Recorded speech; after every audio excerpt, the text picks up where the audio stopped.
എന്തൊക്കെയുണ്ട് വിശേഷങ്ങൾ? എല്ലാവർക്കും സുഖം തന്നെയല്ലേ? ഞങ്ങളുടെ സുഖമായിരിക്കുന്നു. അപ്പോൾ ഞാനിന്ന് വന്നിരിക്കുന്ന ഒരു കുക്കിംഗ് വീഡിയോ ആയിട്ടാണ് കേട്ടോ. കുറെ നാളായില്ലേ കുക്കിംഗ് വീഡിയോ ഇട്ടിട്ട്, അന്ന് ഓണത്തിന് ഇട്ടതാണ്. അപ്പൊ ഇന്ന് ഞാൻ വന്നിരിക്കുന്നത് നമ്മളെ വൈറലായിട്ടുള്ള തക്കാളി ചട്നി ഇല്ലേ, ഇങ്ങനെ ഇൻസ്റ്റാഗ്രാം തുറന്നു കഴിഞ്ഞാൽ ഈ സംഭവം മാത്രമേ ഉള്ളൂ. അപ്പൊ ഒരുപാട് പേര് എൻ്റെ അടുത്ത് റിക്വസ്റ്റ് ചെയ്തിട്ടുണ്ടായിരുന്നു. അപ്പൊ അത് ചെയ്യേണ്ട ആവശ്യമില്ല, എന്നാൽ പോലും ഞാൻ വിചാരിച്ചു അതും ചെയ്യാം, അതിന്റെ കൂട്ടത്തിൽ കൂടെ എന്റെ വെർഷനും കൂടെ ചെയ്യാമെന്ന്. അപ്പൊ 2 തക്കാളി ചട്നിയുടെ വീഡിയോ ആണ് ഇന്ന് ഞാൻ കൊണ്ടുവന്നിരിക്കുന്നത് കേട്ടോ. അപ്പൊ എന്തായാലും ഉണ്ടാക്കി നോക്കുക, നിങ്ങൾക്ക് തീർച്ചയായിട്ടും ഇഷ്ടപ്പെടും. വളരെ എളുപ്പമാണ്, അതേസമയം നല്ല ടേസ്റ്റി ആയിട്ടുള്ള 2 ഐറ്റം ആണ് കേട്ടോ. അപ്പൊ ഒട്ടും താമസിച്ചില്ല, നമുക്ക് എങ്ങനെയാണ് രുചികരമായിട്ടുള്ള 2 തരത്തിലുള്ള തക്കാളി ചട്നി തയ്യാറാക്കാം എന്ന് നോക്കിയിട്ട് വരാം. ഓക്കെ, അപ്പൊ നമുക്ക് നമ്മുടെ തക്കാളി ചട്നി തയ്യാറാക്കാൻ തുടങ്ങാം. ഇത് 2 തരത്തിലാണ് ഞാൻ തയ്യാറാക്കാൻ പോകുന്നത്. ഒന്ന് നമ്മുടെ വൈറൽ തക്കാളി ചട്നി, രണ്ടാമത്തത് എന്റെ വേർഷൻ തക്കാളി ചട്നി. അപ്പൊ ആദ്യത്തേന് നമുക്ക് തക്കാളി ചട്നി എന്ന് പറയാൻ പറ്റില്ല, അതിന് നമുക്കൊരു സാൽസ എന്ന് മാത്രമേ പറയാൻ പറ്റുള്ളൂ.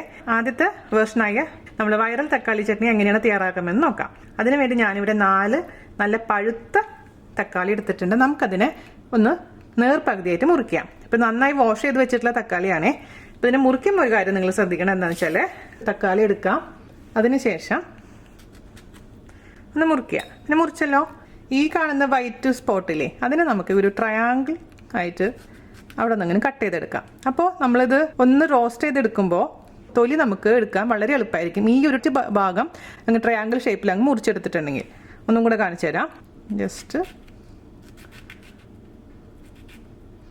ഇങ്ങനെ. അതുപോലെ ഈ ബാക്കിയുള്ള 3 തക്കാളി നമുക്ക് ഹാഫായിട്ട് ഇതുപോലെ അങ്ങ് മുറിച്ച് വയ്ക്കാം. അങ്ങനെ നമ്മുടെ 4 തക്കാളിയും നേർപകുതിയായിട്ട് മുറിച്ച് അതിൻ്റെ ആ ട്രയാങ്കിൾ ഭാഗം കട്ട് ചെയ്ത് കളഞ്ഞിട്ടുണ്ട്. ഇതിനെ നമുക്കൊന്ന് റോസ്റ്റ് ചെയ്തെടുക്കണം കേട്ടോ. അപ്പോൾ തക്കാളി ഒന്ന് ഗ്രില്ല് ചെയ്തെടുക്കാൻ വേണ്ടിയിട്ട് ഒരു സോസ് പാൻ അടുപ്പത്ത് വെക്കുക. അതിലോട്ട് നമുക്ക് നിങ്ങൾക്ക് ഇഷ്ടമുള്ള ഓയിൽ ഒഴിച്ചു കൊടുക്കും. ഒരു 1.5 ടേബിൾ സ്പൂണോളം ഓയിൽ ഒഴിച്ചു കൊടുത്തിട്ടുണ്ട്. അത് ജസ്റ്റ് ഒന്ന് ചൂടായി വരുന്ന സമയത്ത് നമ്മൾ കട്ട് ചെയ്ത് മാറ്റി വെച്ചിരിക്കുന്ന തക്കാളി ഒന്ന് വെച്ചു കൊടുക്കാം. അതിൻ്റെ കൂട്ടത്തിൽ കൂടെ ഞാൻ ഒരു 4 അല്ലി വെളുത്തുള്ളിയും കൂടി ഇട്ട് ഒന്ന് ഗ്രില്ല് ചെയ്തെടുക്കുന്നുണ്ട് കേട്ടോ. നമുക്ക് തക്കാളി വെച്ചു കൊടുക്കാം. അപ്പൊ നിങ്ങൾക്ക് ഇത്ര എണ്ണ വേണ്ടാന്നുണ്ടെങ്കിൽ ഒഴിവാക്കാം കേട്ടോ. ഇനി ഇതിലോട്ട് ഞാനൊരു 4 അല്ലി വെളുത്തുള്ളിയും കൂടി ഇട്ട് കൊടുക്കുന്നുണ്ട്. വലിയ വെളുത്തുള്ളി 4 അല്ലി, നാട്ടിലൊക്കെ കിട്ടുന്ന കുഞ്ഞു വെളുത്തുള്ളി ആണെങ്കിൽ ഒരു 6-7 അല്ലി ഇട്ട് കൊടുക്കാം. ഇതും കൂടെ ഇട്ടതിന് ശേഷം നമുക്ക് അടച്ചു വെച്ചിട്ട് മീഡിയം ഫ്ലെയിമിലൊന്ന് ഒരു 2-3 മിനിറ്റ് ഒന്ന് ഇത് ഗ്രില്ല് ചെയ്തെടുക്കാം. അതിനുശേഷം തുറന്നിട്ട് വീണ്ടും അത് തിരിച്ചിടണം നമ്മുടെ തക്കാളി. അപ്പൊ ഞാൻ തുറന്നിട്ടുണ്ട്, ഒരു 3 മിനിറ്റ് കഴിഞ്ഞിട്ടുണ്ടായിരുന്നു കേട്ടോ. ഇതൊന്ന് തിരിച്ചിടാം. ഈ സമയത്ത് നിങ്ങൾ നോക്കണം, നമ്മുടെ വെളുത്തുള്ളി ഓവറായിട്ട് കരിഞ്ഞെന്ന് തോന്നുന്നുണ്ടെങ്കിൽ എടുക്കാം ഈ സമയത്ത്. പക്ഷെ നമ്മുടെ വെളുത്തുള്ളി അത്ര ആയിട്ടില്ല. അപ്പോൾ വീണ്ടും നമുക്ക് അടച്ചു വെച്ചിട്ട് ബാക്കിലത്തെ ഭാഗം കൂടി കുക്കാവാൻ വേണ്ടിയിട്ട്, ഗ്രില്ലാവാൻ വേണ്ടി വെയിറ്റ് ചെയ്യാം. അടച്ചു വെക്കാം. തുറന്നു കേട്ടോ ഒരു 3 മിനിറ്റും കൂടെ കഴിഞ്ഞപ്പോൾ. അപ്പോൾ നോക്കിക്കേ, നമ്മുടെ തക്കാളി നന്നായിട്ട് ഗ്രില്ലായിട്ടുണ്ട്. ഈ തൊലി ഇതുപോലെ അങ്ങ് നമുക്ക് എടുക്കാൻ പറ്റണം. ഇങ്ങനെ എടുക്കാൻ പറ്റിയിട്ടുണ്ടെങ്കിൽ അതിൻ്റെ അർത്ഥം എന്താ, തക്കാളി നന്നായിട്ട് ഗ്രില്ലായിട്ടുണ്ടെന്നാണ്. അപ്പോൾ ഇതുപോലെ നമുക്ക് ഈ തക്കാളിയുടെ തൊലി അങ്ങ് റിമൂവ് ചെയ്യാം. ട്രയാങ്കിൾ പോലെ കട്ട് ചെയ്തെടുത്തുകൊണ്ടാണ് ഇതുപോലെ ഈസി ആയിട്ട് നമുക്കിത് റിമൂവ് ചെയ്യാൻ പറ്റുന്നത്, അല്ലെങ്കിൽ അവിടെ അങ്ങനെ ഒരു തടസ്സം വരും. ഇനി എന്ത് ചെയ്യണം, നമുക്കിതൊന്ന് മാഷ് ചെയ്ത് കൊടുക്കണം. സ്റ്റീൽ പ്ലേറ്റ് എടുത്തിട്ടുണ്ട്, ആ സ്റ്റീൽ പ്ലേറ്റിലോട്ട് ഇത് നമുക്ക് ഇട്ട് കൊടുക്കാം. അതിനുശേഷം നമുക്ക് നന്നായിട്ടൊന്ന് മാഷ് ചെയ്ത് കൊടുക്കാം. ഒരു മാഷർ എടുത്തിട്ടുണ്ട്. നിങ്ങളുടെ അടുത്ത് ഇതുപോലെ മാഷർ ഇല്ലെങ്കിൽ കുഴപ്പമൊന്നുമില്ല, ഫോർക്ക് വെച്ചിട്ട് നന്നായിട്ട് ഉടച്ചു കൊടുത്താൽ മതി കേട്ടോ. ഉടച്ചു കൊടുക്കുന്ന സമയത്ത് ആ വെളുത്തുള്ളിയും കൂടെ നന്നായിട്ടൊന്ന് ഉടച്ചു കൊടുക്കാം. ഇനി ഇതിൻ്റെ ഉള്ളിൽ കൂടെ നിങ്ങൾക്ക് വെളുത്തുള്ളി ഇട്ടിട്ട് ഗ്രില്ല് ചെയ്യാൻ വിഷമം തോന്നുകയാണെങ്കിൽ തനിയെ നിങ്ങൾ ഗ്രില്ല് ചെയ്തെടുത്താലും മതി വെളുത്തുള്ളി. പക്ഷെ വെളുത്തുള്ളി വേണം കേട്ടോ. ഇപ്പോൾ വെളുത്തുള്ളി താല്പര്യമില്ലാത്തവർക്ക് വേണമെങ്കിൽ ഒഴിവാക്കാൻ കുഴപ്പമൊന്നുമില്ല. പക്ഷെ ഇതിൽ ഇഞ്ചി ഇടണ്ട, ഇഞ്ചി ഇടുമ്പോൾ വേറെ ടേസ്റ്റാണ്. ഓക്കെ, മാഷ് ചെയ്തിട്ടുണ്ട്. നമുക്കിനി ഇതിലോട്ട് ബാക്കിയുള്ള ഇൻഗ്രീഡിയൻസും കൂടെ അങ്ങ് ചേർത്ത് കൊടുക്കാം. 2 പച്ചമുളക്, ഒരു ചെറിയ സവാളയുടെ ഒരു 1/4 ഭാഗം, ഒരു 1/4 ടീസ്പൂണിൽ മേലെ മുളക് പൊടി, നല്ല എരിവുള്ള മുളക് പൊടി കേട്ടോ, അല്ലാണ്ട് കാശ്മീരി മുളക് പൊടി അല്ല ഇതിൽ ചേർക്കുന്നത്. അല്പം ഷുഗർ, 1/4 ടീസ്പൂൺ ഉപ്പ്, മല്ലിയുടെ ഇല, എല്ലാം കൂടി നമുക്ക് യോജിപ്പിച്ചെടുക്കാം. ഇതിൽ ഒന്നും വഴറ്റുന്നില്ല, തക്കാളിയും വെളുത്തുള്ളിയും ഗ്രില്ല് ചെയ്യുന്നുള്ളൂ. ബാക്കിയൊക്കെ നമ്മളങ്ങ് റോ ആയിട്ടാണ് ഇടുന്നത്, പച്ചയ്ക്കാണ് ഇടുന്നത് കേട്ടോ. ഇനി ഇതിലോട്ട് നമ്മൾ ഒരല്പം ചെറുനാരങ്ങ നീരും കൂടി അങ്ങ് മിക്സ് ചെയ്ത് കഴിഞ്ഞാൽ നമ്മുടെ തക്കാളി വൈറൽ തക്കാളി ചട്നി റെഡി, അല്ലെങ്കിൽ എൻ്റെ ഭാഷയിൽ തക്കാളി സാൽസ റെഡി. ഇത് നമുക്ക് ഡിപ്പായിട്ട് ഉപയോഗിക്കാം. ശരിക്കും നാച്ചോസ് ഇല്ലേ, നാച്ചോസിന്റെ കൂടെ കഴിക്കുന്ന അതിന്റെ ഒരു ഏകദേശം ഒരു സ്വാദ് വരുന്നുണ്ട് ഇതിന്. ലെമൺ ജ്യൂസും കൂടെ ഒഴിച്ചു കൊടുക്കാം. പിന്നെ ശ്രദ്ധിക്കേണ്ട ഒരു കാര്യം, നിങ്ങൾ ലെമൺ ജ്യൂസ് ഒഴിച്ചു കൊടുക്കുമ്പോൾ ഈ ഇതിന്റെ ടേസ്റ്റ് നോക്കണം. നമ്മൾ ഓരോരുത്തരുടെ കയ്യിലും കിട്ടുന്ന തക്കാളിയുടെ പുളി രസം വ്യത്യാസമായിരിക്കും. അപ്പൊ ചിലവരുടെ തക്കാളിക്ക് കൂടുതൽ പുളി ഉണ്ടെങ്കിൽ ലെമൺ ജ്യൂസ് അല്പം ഒഴിച്ചാൽ മതിയോ, അല്ലെങ്കിൽ ഭയങ്കരമായിട്ട് പുളി കൂടി കഴിഞ്ഞാൽ നമുക്ക് കഴിക്കാൻ പറ്റില്ല. ഇതിന്റെ രുചിയൊന്ന് നോക്കട്ടെ.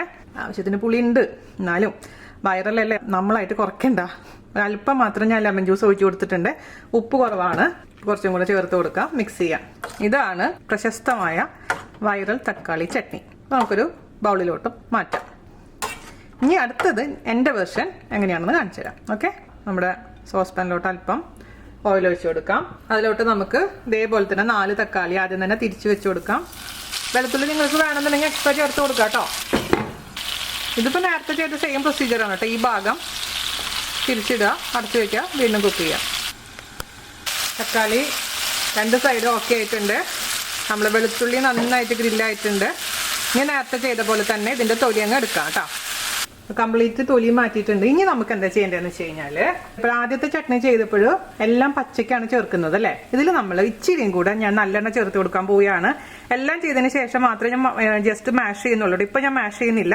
അല്പം കൂടെ നല്ലെണ്ണ ഇതിൽ കൂടെ ചേർത്ത് കൊടുക്കാം. എണ്ണയുടെ ഉപയോഗം നിങ്ങൾക്ക് കൂടുതൽ പോലെ തോന്നുന്നുണ്ടെങ്കിൽ ഒഴിവാക്കാം കേട്ടോ. ഉള്ള എണ്ണയിൽ തന്നെ ചെയ്താൽ മതി. ഞാനൊരല്പം കൂടെ എണ്ണ ഒഴിച്ചു കൊടുക്കുന്നുണ്ട്. ഞാൻ നല്ലെണ്ണയാണ് ഉപയോഗിച്ചിരിക്കുന്നത്. ഗ്യാസ് ഓൺ ചെയ്യുക വീണ്ടും. അതിലോട്ട് നമ്മൾ നേരത്തെ ചേർത്തിരിക്കുന്ന സാധനങ്ങൾ തന്നെയാണ് നമ്മൾ ചേർക്കാൻ പോകുന്നത്. തീ കുറച്ച് വെക്കാം കേട്ടോ. ലോ ഫ്ലെയിമിൽ വെച്ചതിന് ശേഷം ഈ എണ്ണയിലോട്ട് നമുക്ക് അല്പം മഞ്ഞൾപ്പൊടി ചേർത്ത് കൊടുക്കാം. നേരത്തെ ചേർത്ത് അതേ അളവിൽ തന്നെ മുളക് പൊടി ചേർത്ത് കൊടുക്കാം.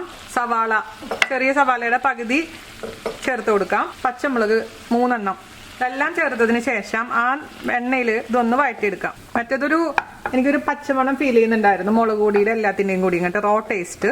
ഈ എണ്ണയിൽ ഈ സവാളയും പച്ചമുളകും ഈ മുളക് പൊടി മഞ്ഞൾപ്പൊടിയൊക്കെ കൊണ്ട് വഴറ്റുമ്പോൾ അതൊക്കെ മാറി കിട്ടിക്കോളും. കറിവേപ്പിലയും കൂടെ ചേർത്ത് കൊടുക്കുന്നുണ്ട്, നമ്മുടെ നാടൻ ഫ്ലേവർ കിട്ടാൻ വേണ്ടിയിട്ട്.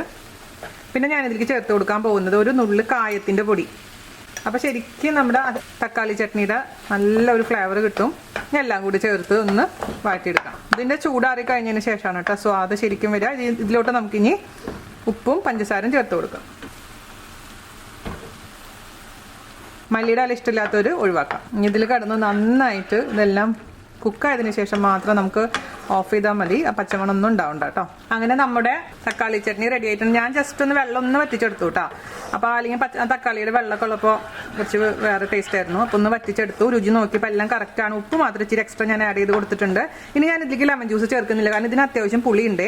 അതുകൊണ്ട് ലെമൺ ജ്യൂസ് ഞാൻ ചേർക്കുന്നില്ല. നിങ്ങൾക്ക് വേണമെന്നുണ്ടെങ്കിൽ പുളി നോക്കിയിട്ട് വേണമെന്നുണ്ടെങ്കിൽ ചേർത്ത് കൊടുക്കാം. അതല്ലെങ്കിൽ ഉപ്പ മധുരം എന്തൊക്കെയാണ് വേണമെന്നുണ്ടെങ്കിൽ അഡ്ജസ്റ്റ് ചെയ്യാൻ മറക്കരുത്. അപ്പോൾ പഞ്ചസാരയ്ക്ക് പകരമായിട്ട് നിങ്ങൾക്ക് ഇതിൽ ശർക്കര ഉപയോഗിക്കാം കേട്ടോ. ഞാൻ ഓഫ് ചെയ്യാൻ അവസാനമായിട്ട് നമുക്ക് ഇതിലോട്ട് കുറച്ച് മല്ലിയിലും കൂടി ഇട്ട് മിക്സ് ചെയ്യാം. ഇതാണ് എൻ്റെ വേർഷൻ ഓഫ് തക്കാളി ചട്നി. മറ്റേത് നമുക്ക് ഡിപ്പായിട്ടും കഴിക്കാം, അല്ലെങ്കിൽ സാൻഡ്വിച്ചിൻ്റെ ഉള്ളിലായിട്ടൊക്കെ ഇത് വെച്ച് കഴിക്കാൻ നല്ലതാണ്. അപ്പോൾ നിങ്ങൾ രണ്ടും ട്രൈ ചെയ്ത് നോക്കാം. ഏതാണ് ഏറ്റവും കൂടുതൽ ഇഷ്ടപ്പെട്ടത് നിങ്ങൾ കമൻറ്റ് ചെയ്യാൻ മറക്കരുത്.